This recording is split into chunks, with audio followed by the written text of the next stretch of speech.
miss it. Why the conspirator had chosen St. Paul's Chapel to exchange his hostage for money was only one of many mysteries associated with the case. Dominated by an English-style steeple more than 200 feet high, the small stone church where George Washington had once worshipped lay in the busy heart of Lower Manhattan.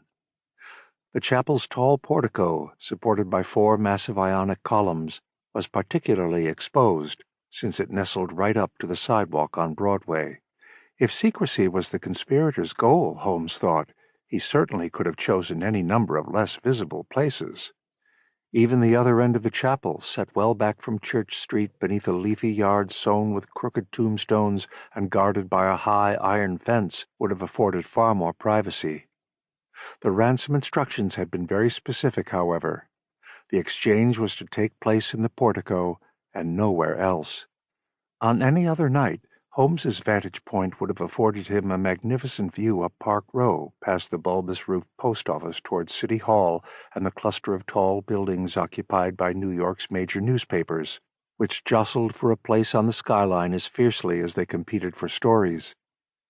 In the other direction, to the south and east along Broadway, rose the mighty business temples of the financial district, including the recently completed Park Row building, then the tallest in the world.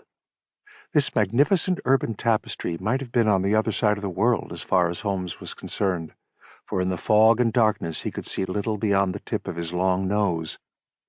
The suffocating fog, however, had not dampened the usual sounds of the night. Standing as close as he was to Broadway, Holmes could clearly hear the early morning life of the city, draymen rattling uptown with their carts, the occasional creak of carriage wheels, the fast-moving footsteps of late-night pedestrians, drunkards breaking out in song as they wandered down from one of the Bowery's dreary gin mills.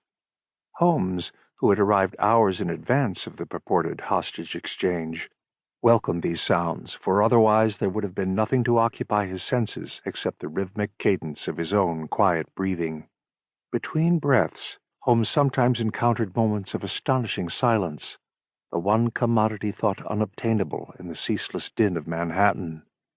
In these eerie silences, amid the impenetrable fog, Holmes almost felt as though he were floating in a cloud, untethered from the earth and its mortal destinies. Still, Holmes knew better than to trust such ethereal sensations.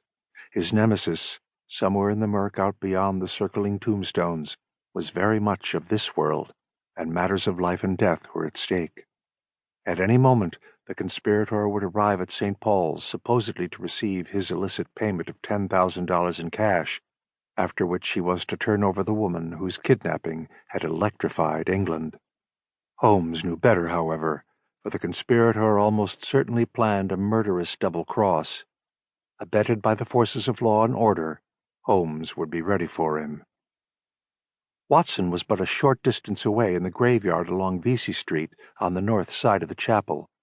Inspector Wilson Hargreave of the New York Police Department was also on hand, along with half a dozen of his best men. Hargreave, who had been of great help to Holmes in his earlier capture of Slaney, was confident no one could slip through his protective cordon, regardless of the fog. At the sound of a police whistle, which Holmes, Watson, and all the policemen carried, everyone would converge on the portico, and the conspirator would be caught in a perfect trap. It all seemed foolproof. Watson, who had arrived on the scene less than half an hour earlier following a night filled with strange adventures, was not quite so confident, however. Upon reaching the chapel, he had talked briefly with Holmes, who insisted that save for the fog, everything was going exactly as planned. Yet as Watson waited nervously in the graveyard, he found himself assailed by terrible premonitions, which had gathered at the back of his mind like ravenous wolves drawn to the scent of disaster. Watson had experienced such intense premonitions only once before, on that fateful day 9 years earlier when he and Holmes had hiked toward the haunted chasm of the Reichenbach River in Switzerland. Watson's fears had been well-founded then. This time, he prayed he would be wrong. While Watson fretted, Holmes continued his calm wait in the blank stillness, his acute senses alive to every possibility of the night. Despite his careful preparations, Holmes knew that the conspirator would not be easily captured.